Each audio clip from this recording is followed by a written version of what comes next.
Is Monday morning a nightmare for you, or just another day? Are you sitting in your office, staring at the clock and counting down every minute until you are liberated?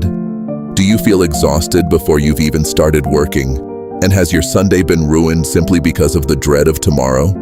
If you see yourself in these descriptions, you aren't just going to work, you are being held captive.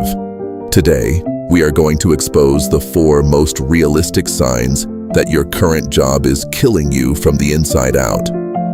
The first sign is your body's physical reaction. If every Sunday evening you feel anxiety, insomnia, or restlessness just at the thought of going to the office, that is your survival mechanism sending out a distress signal. A bad job doesn't just make you tired. It exhausts you to the point where you have no energy for anything else. You return home like a living corpse. You no longer have the strength to play with your children, the mind to talk to your loved ones, and your personal hobbies died long ago. You spend the entire evening collapsed on the sofa, scrolling aimlessly through your phone just to forget reality.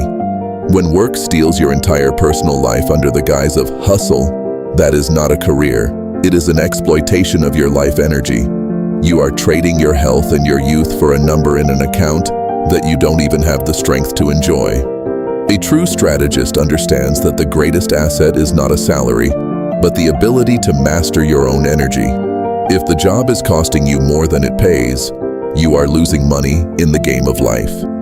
You may have experienced this yourself during your time working at a company from January to July 2025, when you realized how a specific environment can impact your personal well-being. Second, beware when your boss says, "We are a family." In the perspective of this channel, this is often a coded phrase meaning they expect you to perform unpaid overtime and sacrifice every personal boundary you have. A definitive sign of a bad job is when the line between your work and private life is erased through emotional manipulation.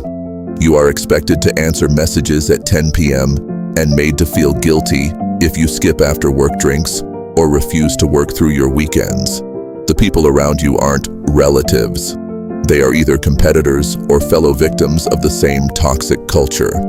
If you feel you have to perform every day just to please a management system that demands total devotion but offers only indifference in return, you are caught in a dangerous emotional trap. Third, look for the sensation that you are dying in terms of your skills. Ask yourself, over the last 6 months, have you actually learned anything new, or are you just repeating meaningless tasks like a robot? A bad job is a place where your contributions are taken for granted and your extraordinary efforts are never recognized with raises, bonuses, or promotions. You feel invisible in meetings, your ideas are brushed aside, and you realize that no matter how well you perform, the person getting promoted is the one who kisses up rather than the one with competence.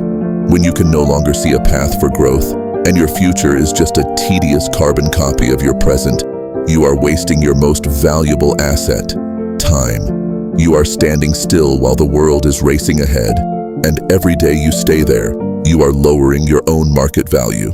Fourth, and perhaps most painful, is the erosion of your self-esteem and personal value. A toxic work environment will never just criticize the task. It will eventually criticize who you are as a person. You are humiliated in front of colleagues, scrutinized for every minor mistake, and gradually, you begin to believe that you are inferior and incapable of finding anything better. This is the ultimate psychological manipulation. They make you feel lucky to have the job, even though they are the ones lucky to have your labor at a bargain price. When you no longer dare to dream of a higher position or have the confidence to apply to a better company, the bad job has completed its mission. It has broken your will. Do not let a title or a mediocre salary define the value of your soul. In the end, you have to ask yourself if these signs are manifesting in your life right now. Are you making excuses for your suffering by telling yourself, everyone's job is like this?